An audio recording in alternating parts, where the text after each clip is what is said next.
Yeah.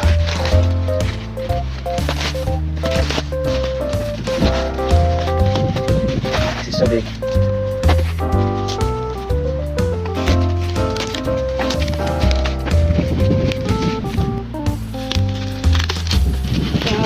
So it's Seami Art Watercolor.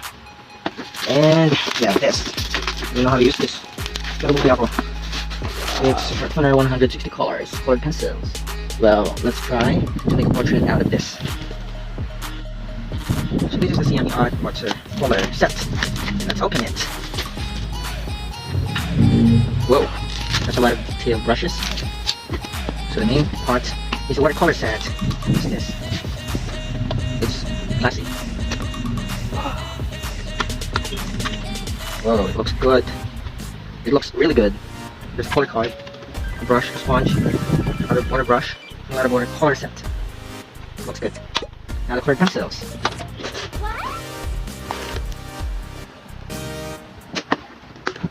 Whoa.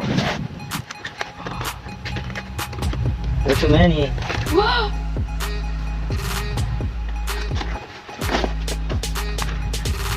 Spice. Whoa. No. It looks good. It looks really good. I swear. Thank you so much. This is really good.